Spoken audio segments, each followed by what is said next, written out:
Hey, it's America's Supermom. Thank you for joining me on my podcast. This series is the Corona Chronicles. I created this so that we would have an outlet of positivity in the midst of a lot of negativity. You know what I'm talking about. All the news, the fear around this virus, how it can affect us, what the new normal is looking like, and how so many things have changed that a lot of people feel like um, it is the end of the world, so to speak. So, this podcast was created so that those of us who have hope, who are willing to move forward with this new normal and innovate new things that will help us to be creative and positive. That is what this platform is for us to come together and share that positivity and that light with those who may need it. So if you're interested in sharing your insight, please reach out because we can never have enough positive news.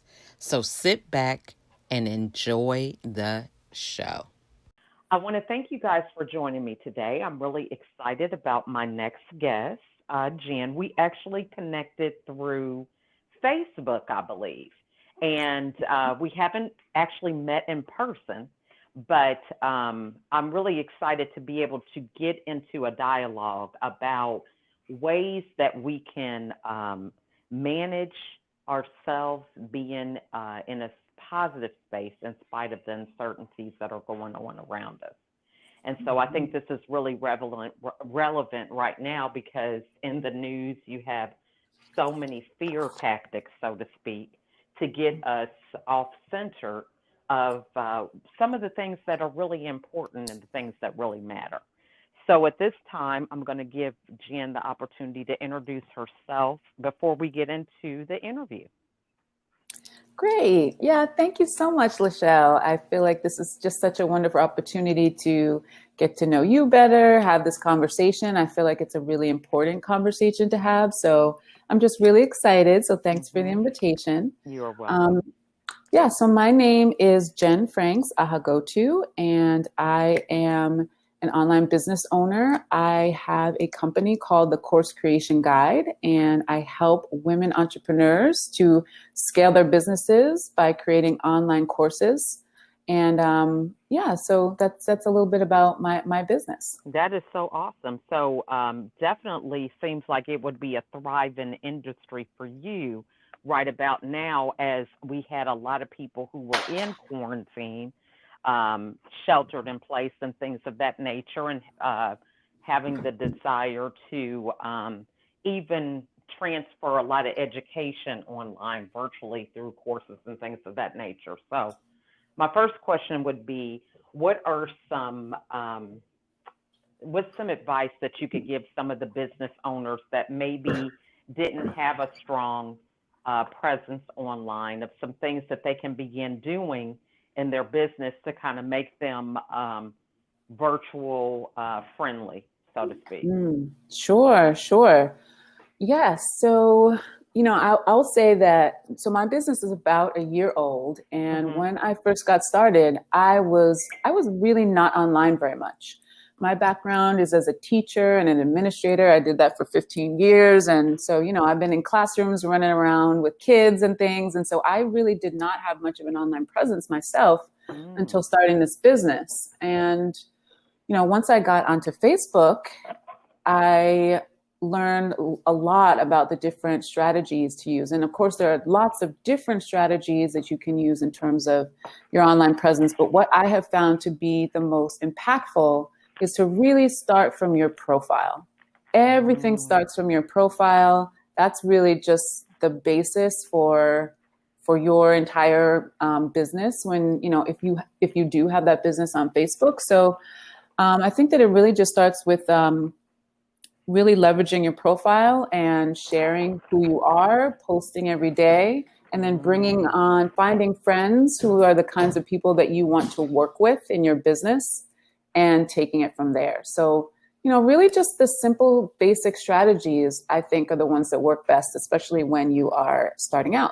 That's good. Now, so that is a good thing for people to hear when it comes to profile, because a lot of people are like, oh, how many times am I posting? And some of these other things that I get that they are important as well. But you bring up a good point, as if your profile may not be the right one, it's not going to matter how many times you post or whatever, because nobody's going to be looking at it.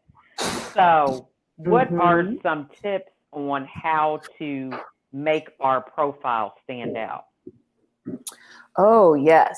So when you're working from your profile, as you know, really that your primary strategy, it's really important how it looks, right? Mm-hmm. So you definitely want to take a look. So, you know, you've got your cover photo. That's kind of like prime real estate, like the big thing that people see first. So you want to Mm-hmm. make sure that that profile reflects what your business is about, what you are about as a business owner. So that's really important. You also want to make sure that your intro says exactly what you do in a kind of a in an enticing way, and in a very clear, succinct way. So that intro is also important. And then, you know, really, I would say the third most important thing is to have a great profile photo. Mm-hmm. So it doesn't necessarily have to be a professionally done one, but just one where you're looking at the camera, you're smiling, you look friendly. Like I get comments all the time about how people I love your smile, and you know, you seem like a really great person to get to Mm-hmm. know. So when people are looking to see whether or not they want to accept your friend request, those are the three primary things that they're looking at. And you just Mm. want them to be as welcoming and as clear as possible. That's good. Those are some good tips. Now, so you say that you have not really had a strong online presence before these things Mm-hmm. happen. So for people who are a little nervous, they don't feel comfortable being on film or doing Facebook Lives or some of these other things, what Mm-hmm. advice would you give them to gradually begin that step in that direction, or some ways that they can have a presence, but maybe it might not be in front of the camera, some things that they might be able to do behind the scenes that kind of still creates the same impact? Right, right. Yeah, I love that question. And because that's something that people talk about this all the time, right? Do I have to go live? Do I Mm-hmm. have to do, you know, XYZ things? And so I think that the most important thing is to keep your momentum going, Mm. right? And to really take one step at a time, and to move forward, and show who you are online. And that can happen in lots of different ways. So, you know, if you are somebody who really likes to write, Mm-hmm. you can write longer posts, right? And really kind of explain things in written form in that way. You're Mm. somebody who, you know, is very visual. You know, you might have shorter posts and pictures. Like you might go onto Canva, for example, and create some more visual posts for yourself. If you do like to go live, then you should go ahead and go live. I think the most important thing, especially when you're starting out, is to just do it, you know, and to Mm-hmm. do it in whatever way you feel most comfortable. And then as you get used to that and you get into a rhythm of that, of posting every day and sharing every day, then you can eventually expand into trying that out in other ways. You'll see what people respond to. You do a little more of that. You'll see what people don't respond to as much. You do a little less of that. Like it's a continuous test. So Mm-hmm. start with what you're comfortable with, and how you're comfortable expressing yourself and sharing who you are. See how people respond, and then do more or less of those things as time goes on. That's good.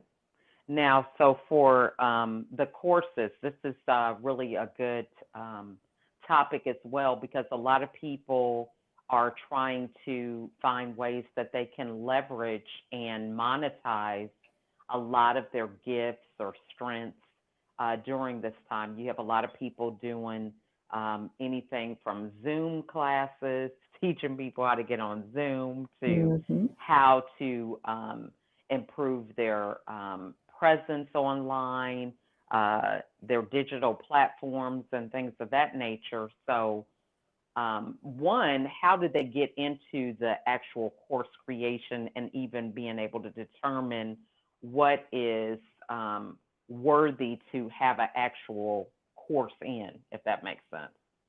Mm. Yeah, absolutely. That's the first thing that I teach, actually. Mm-hmm. That's the first lesson in the course that I teach is making sure that you're making that match between what it is that you are passionate about and what Mm-hmm. it is that sells. Because, when you're really thinking about monetizing your expertise, it is that combination of your expertise, but then also something that, people are looking for. So it's always easier to sell something that people are already spending their time on, already spending their money on, and then they just need to know that they can do that with you, as opposed to you trying to convince them, well, isn't this important to you? Or, you should be thinking about this. And if you're trying to convince people that it's important to them, you're going to have a hard time. So I always start by having people think about their topic within sort of these three primary categories that are big money makers online. So it's the health space. So anything related to health, that could be physical health, mental health, just general health and well-being. The wealth space, of course, making people money, saving people money. It's always very popular. And then relationships. So that could be anything from, marital relationships, relationships with your kids. So any sorts of relationships that you have. So those three categories, anything within those three categories already has a lot of potential, because those are things that people spend a lot of time and, a lot of money as well to solve problems in those areas. So we make that match first. That's good. Now, so let's just take, something in each of those categories just for people to think. Because sometimes if you, what most of the time when people start a business, they get this idea of something that they're good at, but then they go create this business that doesn't even align with what they're good at, because they start following this person who's doing this and that person who's doing that, that's already working for them. And they miss the mark of making that connection.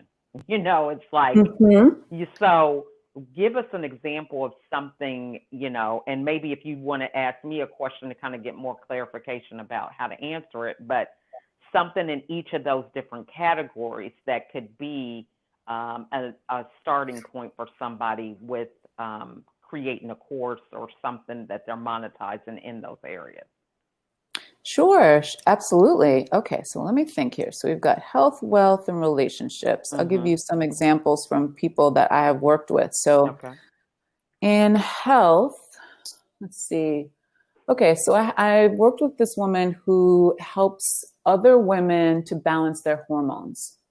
Right? So that's in the health space. And she is, she's not a doctor. She is a certified hormone health specialist. And she has also had a lot of success in her own life in terms of losing a lot of weight and being a lot healthier by balancing her hormones. So that's an example of somebody in the health space who has, experienced this for herself, is very passionate about it, has learned a lot about it, has now gotten certified in that area.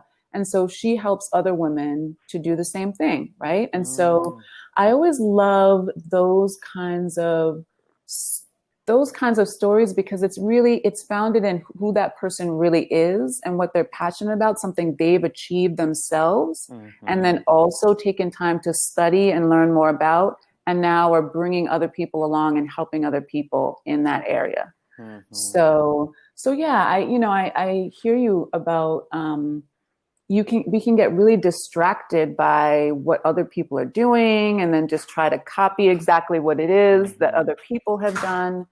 And so it is that sort of fine line between what is it that you've experienced and then also learning from other people and sort of putting all of those things together in your own special package. That's good. Yeah, so that's a health one. Would you like me to do the other categories Yeah, as well? that'd be good. Because with Yeah. a lot, like I said, entrepreneurs, we sometimes have a hard time comprehending certain things. We look at the money aspect, and sometimes Mm-hmm. some of the basic starting building blocks, can be the main thing that can get you messed up. So Mm-hmm. you have a good concept, but if it's not built on the right foundation, you're not going to go anywhere. Yep, Mhm. exactly. Exactly. So I have another client who, let's see, in the wealth space. Okay, so I have another client who has a course who is helping. So she has done more done for you services in the area of helping service-based entrepreneurs to add a product to their kind of suite of offers, right? So Mhm. there are people who have different services that they're offering, and now they want to add, a journal to that, or a recipe book to Mm. that, or an ebook to that. So they have this passive income that they Mm. can, this passive income, product that they can have in addition to like the support and coaching and things like that they do for people. So that is her niche in terms of the wealth space and just helping people build that other income stream. So Mm. that's an example in the wealth space. And again, it's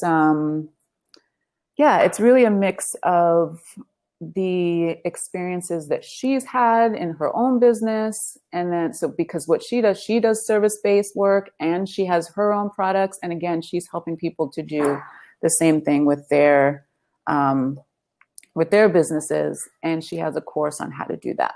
Mhm. And then let's see, in terms of relationships. Okay, so I have a client right now who is working on, let's see, one of my best examples of this? So I have a client right now who is working with women who have gone through a divorce Mm. and are, building up their new life after post-divorce, right? So it's all about, it's very much kind of about their relationship with yourself, how you are going from, this kind of traumatic and challenging situation, and now almost like kind of being reborn in a way and learning more about yourself, kind of reconnecting to the different things that maybe you put aside when you were in Mhm. your marriage, and raising kids. And so she's working with women to sort of rediscover their goals and Mhm. reconnect with their passions. And again, this is what she has done, and it's something that she has experienced and then um, helped other people with. And now it's about, packaging it into this formula that can help many more women to do the same thing. That is so awesome. So those are some great examples because, I like the fact how each of those were kind of like low hanging fruit. I think Mm, when a lot of people think about business, they think, business itself can be complicated. So sometimes we make mhm, bigger complications in areas where if we follow that riding that wave, then it makes things fall into place that much easier rather than working against the wave, you know? mhm, So that makes a lot of sense. So education, that's something to talk about also because a lot of parents have had the transition with their kids having school at home instead of mhm, actually going to a building. And so many of them now, I know in the case with ours, we have 8 of them that are going to be doing e-learning again in the fall. mhm. So, what advice would you give parents, who are, in this space of feeling like, making that transition, maybe with balancing their business and school, but then also some educational tips that they could look at in terms of how to stay engaged with their children while they learn online? Right. Oh, I love this question because, as a business owner, as an educator, as a mom, I have two kids. I have two girls, 11 and 8. So yeah, I'm all about this question. I would say, yeah, even as an educator, I find it challenging because it is just a very new situation. Even, we're a couple of months in, but we're still learning how to navigate this whole thing. And so I think just my first thought is to give yourself some grace when it comes to this. Like we're still trying to figure out like how to do it all while we're all together all the time. So I definitely think that it's a challenge and that we need to remember how challenging it is and know that we're still figuring it out, and that's okay to still be figuring it out. On top of that, I would say that it's really helped to have a schedule, basically. So what I tend to do is to get some work done in the morning before my kids are up. So I, kind of go into Facebook. I'm in there pretty early. I get actually a couple of hours in early on in the day, then get my kids up, get them settled, and, just make sure that they have what they need in terms of, do they know what they need to do online? Are they all set up? And then I go back and do some work and then check in on them. So I think it's just a matter of continuing sort of the back and forth, like doing what you need, checking in with them, doing what you need, checking in with them. And yeah, that's what I found has worked.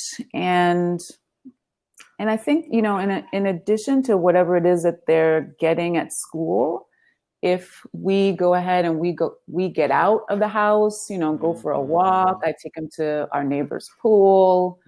We might just go for a little trip somewhere. Like, I think it's also really important to take some time. We tend to do that in the afternoon where we're doing something completely separate that is just an opportunity for us to kind of just decompress a little bit.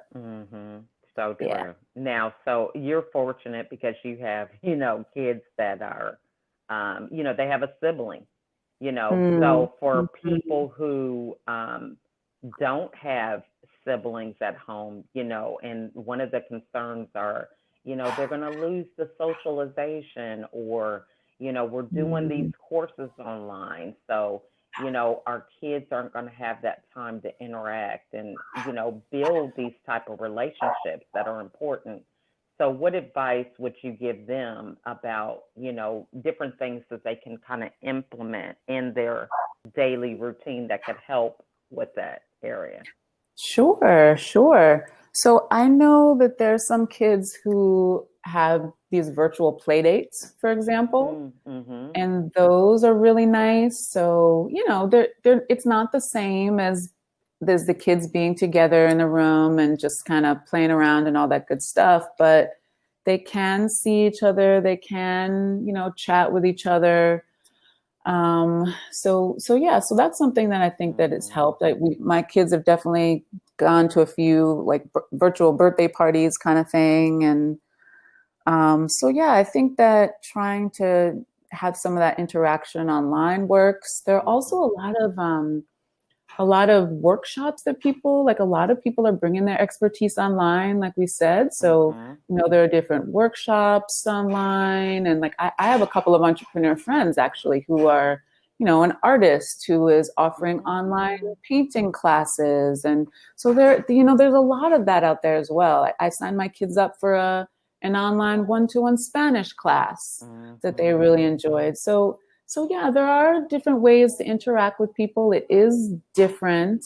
You can do it in more formal kind of classes. You can do it in less formal, let's just get our kids together and, so they can at least see each other and interact with each other. So I think that helps. And then In addition to that, at least, so we live in the suburbs, so we're sort of able to get out and go to like the local parks. And again, it's not necessarily interacting with the other people, but at least you're getting out of the house. Exactly. You're seeing other human beings, and and you're feeling it helps you feel a little bit more a part of the community as opposed to just being your family in your own space. Those are some good tips, and I think that really is key because it does get to be cumbersome being at home, and you're just seeing your family, and sometimes you kind of lose sight of really what's going on outside your home. It can happen so easily if you're on Zoom calls all day and doing whatever with your business, with your head down, working hard. Some of the things you miss by not taking that space to go out, see what's going on, and it's just good to try to have balance with both of those. Yes, I completely agree. Now, so what books or podcasts would you recommend to some of the business owners or moms or whoever who may be listening? Oh my goodness. Yes. I have tons of books and podcasts I read all the time and listen all the time. Let's see, some of my favorites, in terms of books, I just finished reading Building a Story Brand by Donald Miller. Oh. Brilliant. It really helps you just distill your business idea into a story and make it really simple and compelling. It's amazing. Okay. I'm a big fan of that one. Let's see, what else have I read recently? I like the old Think and Grow Rich. It's an older book that I know a lot of people have read. It's kind of, I definitely recommend that one. It's all about mindset. And I know mindset's a big thing that we talk about now, but the ideas have been around for a long time. And so this is one of the earlier kind of money mindset books. In terms of podcasts, let me just see. I have a couple that I'm listening to now. I love the Hello 7 podcast. Haven't heard of that. It's by this woman named Rachel Rogers, and she's a Black woman who is really interested in helping women in particular to become millionaires. And I just vibe with her. I love her message, super empowering and great business advice. I've also listened to the Content Sells podcast that's had some really great advice, like for women in business. And I also listened to the Fizzle Show, which is good for kind of small business owners. What was the name of that one? Oh, the Fizzle Show. Fizzle, Fizzle. Oh, okay. And it's really good for just small business, like tips for small business owners. Oh, okay. Sounds good. That's a great thing. Yeah, I'm like a podcast and a book junkie. Okay. I love them. Look, I have more books than I can read. Okay. It's crazy. I just like to look at them sometimes, but it's like, man, I wish I could just pick up the book and get all the information from holding it, so maybe that'll come through one day, right? Oh my goodness. They're everywhere. Michelle, they're everywhere, these books. So I feel you on that. That's great. Now, so what is the best way for the audience to get a hold of you? Sure. So, you can go to my website. So my website is my full name. It's Jen Franks Ahaghotu, and I'm assuming that'll be in the notes somewhere. Yeah. So Jen Franks Ahaghotu, that's the way to reach me. JenFranksAhaghotu.com. Okay. I also am on Facebook all the time. Same name, Jen Franks Ahaghotu.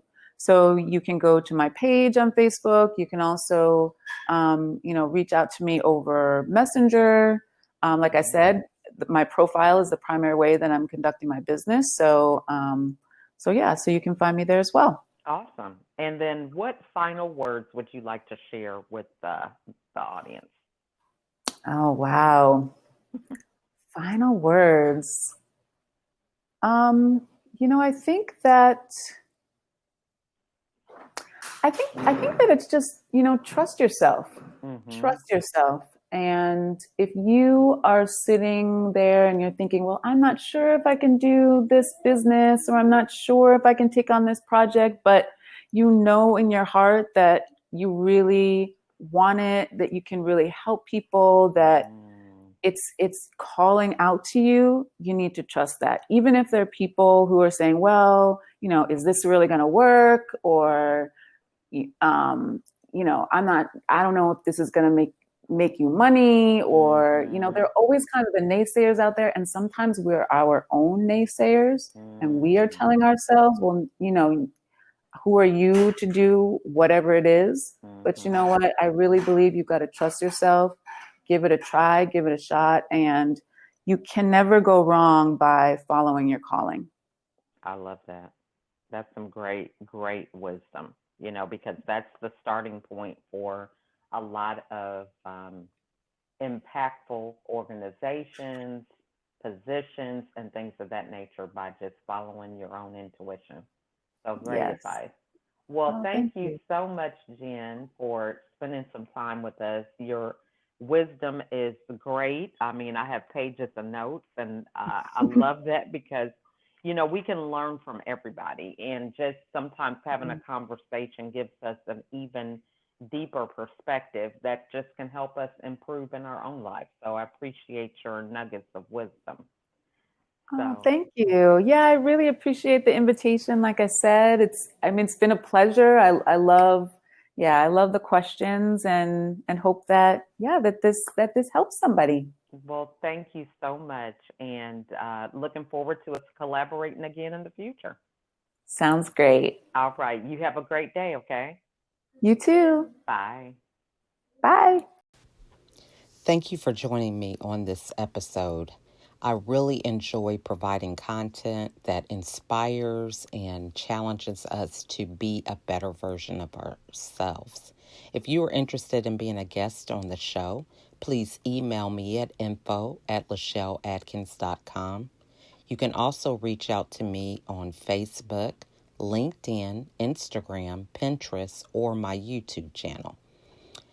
If there was something in this episode that resonated with you, it probably will resonate with someone else. So please share it. It's free. It doesn't cost anything.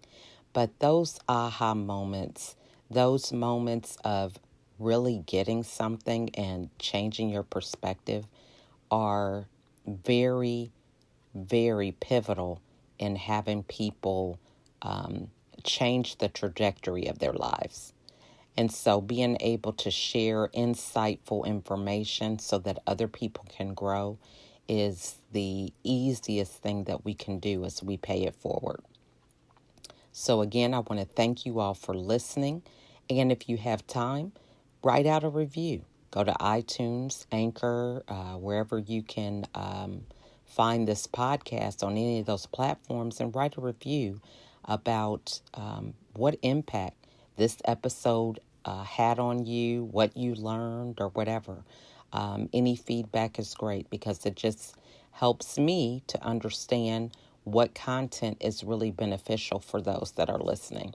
So, again, I want to thank you all for your support and taking the time to spend some time with me and my guests. And I wish you a wonderful day. Thanks for listening.